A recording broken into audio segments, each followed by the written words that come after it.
Am I in the wrong for going to the police after my neighbor confessed something that matched a missing person case? The first sign something was seriously wrong wasn't the posters. It wasn't even the police knocking on doors. It was the way my neighbor said, really casually, "They'll never find her." And then immediately asked if I wanted another drink, like she hadn't just said the most evil thing I'd ever heard. I live in London. Small block of flats. Thin walls, shared bins. One of those places where you learn everyone's footsteps without trying. I'm not going to say the borough because I'm not trying to dox myself or anyone else, and honestly I don't need more random people playing detective in my inbox. I'm 28.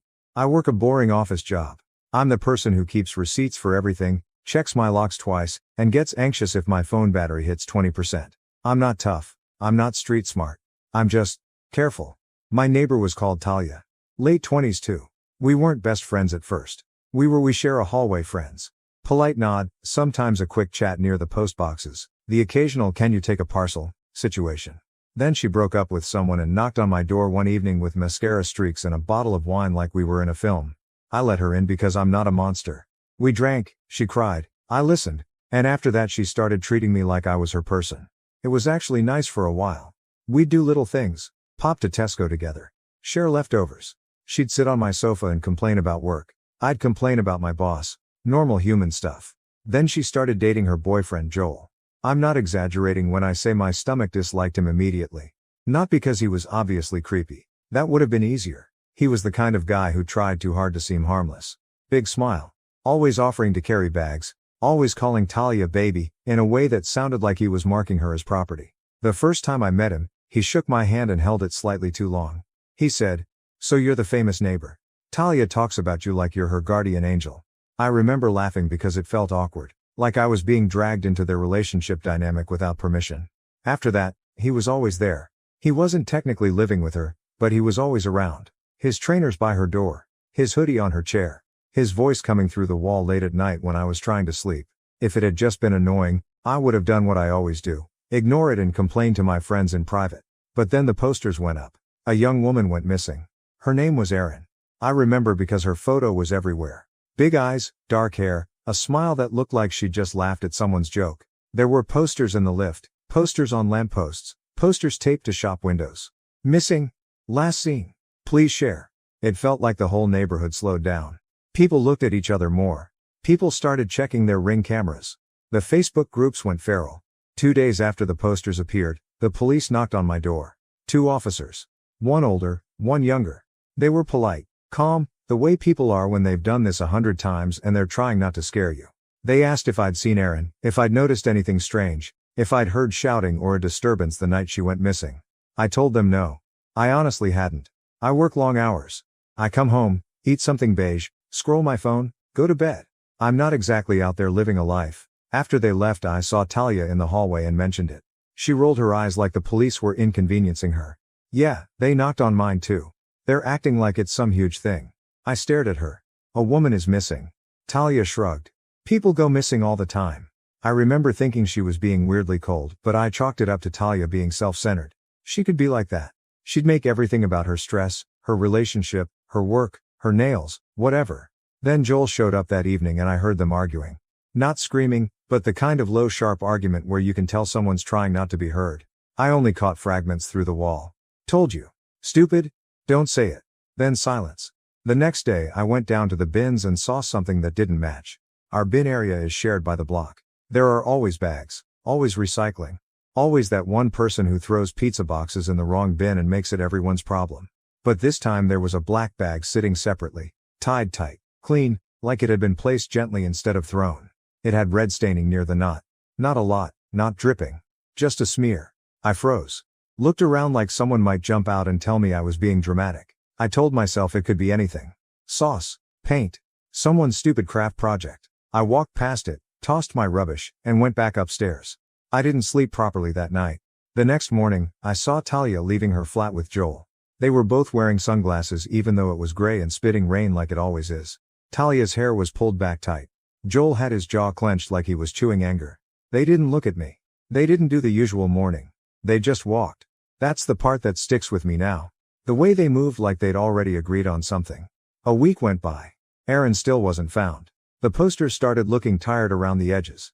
You'd see them flapping in the wind, corners curling. The photo was still smiling, but it felt cruel now. The neighborhood vibe got worse. People started accusing random men in the comments. People started posting, "I saw a suspicious van," like that's helpful in a city full of vans. Then I saw something real. It was late, around midnight. I'd gone into my kitchen to refill my water bottle and I glanced out my window. Our block backs onto a small service road. Not busy. It's where deliveries park. It's where people smoke because they don't want to do it out front. I saw Joel's car down there. I recognized it because it had a weird dent on the rear bumper and he never shut up about how someone clipped him and didn't leave a note.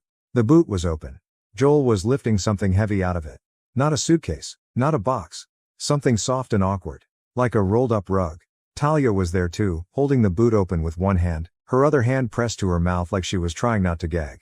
I stood there staring, frozen, because my brain didn't want to label what it was seeing. Joel shoved the thing into a large black bin on the service road. The kind the council uses for bulk waste. He pushed it down hard, like he needed it to fit. Then he slammed the lid and wiped his hands on his jeans. Talia stood still, like she was dissociating. Joel said something. I couldn't hear it and she nodded too fast. Then they walked back toward the building. I stepped away from the window so fast I nearly dropped my bottle. My heart was hammering like it wanted out. I didn't call the police that night. I hate myself a little for that, but I need to be honest about it. I didn't call because I didn't have proof. I didn't call because I was scared of being wrong. And I didn't call because part of me was scared of being right. The next day I went down to that service road bin. It had been emptied. Gone. I stood there staring at the empty space and felt my stomach turn. That's when I started keeping notes. Not a dramatic diary. Just notes in my phone. Dates, times, what I saw, what I heard. Because I'd had enough of feeling like I was floating. 2 nights later, Talia knocked on my door. She was drunk. Like properly drunk. Slurred words, unsteady, perfume too strong like she'd tried to cover something. She said, "I need you." I should have shut the door. I didn't. I let her in. Because I'm an idiot who thought friendship still meant something. She sat on my sofa and started talking fast. "Joel's stressed," she said. "It's been horrible. Everyone's looking at everyone, like we're all criminals." I said carefully, "People are worried, a woman is missing." Talia laughed, but it sounded wrong. "Missing? Yeah." I watched her. "Talia, what's going on?"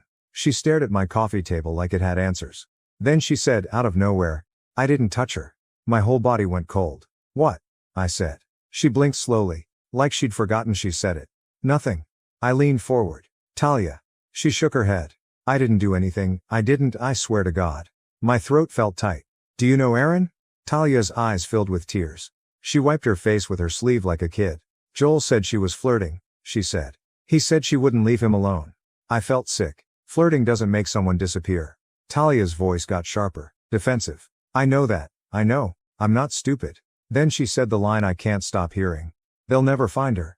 I just stared at her. She saw my face and panicked. "I didn't mean it like that. I just meant, London is huge. Stuff happens. People get lost. It's not like the films." I said very quietly. "What did Joel do?" Talia started crying properly now. She covered her face with both hands. "I told him to stop," she said. "I told him to stop talking to her. I told him to come home. And then he came home and his shirt was ripped and he had scratches on his neck. My hands were shaking. And he said she attacked him." Talia whispered. "He said she tried to steal his phone. He said she was crazy." I swallowed. "And you believed him?" Talia looked up, mascara smudged, eyes red. "He's my boyfriend." That sentence was the most honest thing she'd said all night. Not he's innocent. Not he'd never do that. Just, he's my boyfriend. Like loyalty was the only thing that mattered. I said, "Where is she, Talia?" Talia shook her head frantically. I don't know. He didn't tell me. He said he handled it." My stomach dropped. "Handled it." Talia clutched her hair. "He told me if I talked I'd ruin everything. He said I'd go down with him." I felt this hot anger rise up, not just at Joel but at her. Because she wasn't just scared. She was choosing him over a missing woman. I said, "You need to go to the police." Talia looked at me like I'd slapped her. No, Sophie, please." I took a breath. "Talia, you need to go to the police." She grabbed my hand. Her fingers were cold and sweaty. "If you do that, he'll kill me." I pulled my hand away. "Talia, listen to me. You're already involved. If you stay quiet, you're choosing this?" She cried harder. "I didn't choose it. He chose it." I stood up. My legs felt weak but I forced myself. "You need to leave." She stared at me, shocked. "You're kicking me out?" "Yes," I said. "Because you're sitting here telling me your boyfriend handled a missing woman and you want me to pretend it's fine." Talia stumbled to her feet. "You don't understand. I understand more than you think, I said. Get out. She left, swearing at me under her breath, slamming my door so hard my picture frame rattled. I locked it and just stood there in my hallway shaking. Then I called 101. My voice sounded calm, which felt insane, but I did it anyway. I told the operator I had information about a missing person case. I told them I'd witnessed suspicious activity. I told them my neighbor had made statements that alarmed me. They gave me an incident number and said someone would contact me. The police came 2 days later. Same older officer, different younger one. They sat in my living room while I went through what I'd seen and what Talia had said. I didn't dramatize it. I stuck to facts. Times, places, the bin, the handled it language. The older officer asked, "Did she name the missing woman?" "No," I said. "But it matches. The timeline matches." The way she said they'll never find her was not normal. They asked if I'd saved anything. I showed them my notes. They asked if I'd be willing to make a formal statement. I said yes. After they left, I felt this horrible paranoia kick in. Like the walls were listening. Like Joel could somehow smell that I'd talked. That night, I heard Joel in the hallway outside my door. Not knocking. Just standing there. I know because I saw the shadow under the door shift. Then I heard him laugh quietly. And I heard him say under his breath, "Snitch." I didn't open the door. I didn't move. I sat on my bed with my phone in my hand, ready to call 999 like a child. He eventually walked away. I barely slept. The next morning, there was something on my doormat. A torn corner of a missing poster. Aaron's face ripped down the middle. No note, no message. Just that. My stomach went ice cold again. I called the officer and told him. He said, "Don't touch it. Bag it if you can. We'll collect." I used gloves like I was in a crime show. Put it in a plastic bag. Felt ridiculous and terrified at the same time. Things moved quickly after that. Police started showing up more. Not in a dramatic raid way, but in that quiet professional way where you suddenly see unmarked cars you didn't notice before. Talia stopped leaving her flat for 2 days. I heard her crying through the wall. I heard Joel's voice, low and threatening. Then on the third day, I heard a knock on her door. Not police knock. A normal knock. Joel opened it, and I heard a woman's voice say, "Mr. Hale, we need you to come with us." Mr. Hale. Joel's surname. So he'd given Talia his real name at least. Joel tried to argue. I heard him say, "What is this about?" The voice stayed calm. "You know what it's about." There was a pause, and then I heard handcuffs. That metal click that makes your skin crawl because you only ever hear it on TV. I sat on my sofa, frozen, listening to them take him away. Talia screamed. Not words? Just a sound? Like something had snapped inside her. After that, the building felt like it had a sickness in it. People whispered in the lift. People stared at my door. I realized the police must have talked to other neighbors and the story was spreading in that ugly way it always does. 2 days later, I got a call from the officer. He said they'd recovered evidence and they'd found Aaron. He didn't give details. He didn't need to. The tone of his voice said enough. I sat there with my phone against my ear, staring at the wall, feeling like I might throw up. I asked, "Was she?" He said, "I'm sorry, yes." I ended the call and just sat there for a long time, shaking. I felt sick. Because part of me kept thinking, if I'd called the first night I saw that bin, would it have changed anything? Maybe not. Maybe she was already gone. But that thought still eats at me. Talia tried to contact me a week later. She knocked on my door, looking smaller than I'd ever seen her. No makeup, hair greasy, eyes swollen. I didn't want to let her in. I did anyway, because I needed closure and because I guess I'm still that person. She sat on my sofa like she was afraid to touch anything. "I didn't know," she whispered. I looked at her. "You knew enough to say they'll never find her." Talia flinched. "I was drunk." "That's not an excuse," I said. She started crying again. "He told me she attacked him. He told me it was an accident. He told me if I said anything I'd go to prison too." I stared at her. "And your first instinct was to protect him." She whispered. "I loved him." I said. "You love the version of him you made up." She looked at me with this hollow desperation. "Do you think I'll go to prison?" "I don't know," I said honestly. "But you should have thought about that when you stayed quiet." She nodded, wiping her face. "They're interviewing me again. They said I might be charged for helping." I didn't feel sorry for her the way she wanted me to.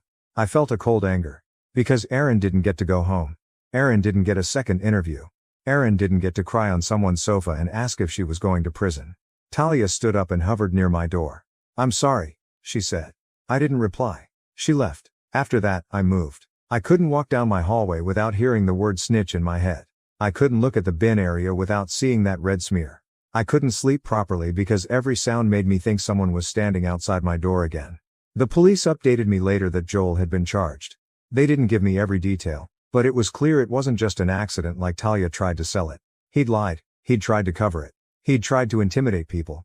He'd tried to make the story go away. And Talia? I heard through neighbors that she'd been charged with something related to obstruction or assisting, but I'm not going to pretend I know the legal specifics. I didn't stick around to watch her fall apart.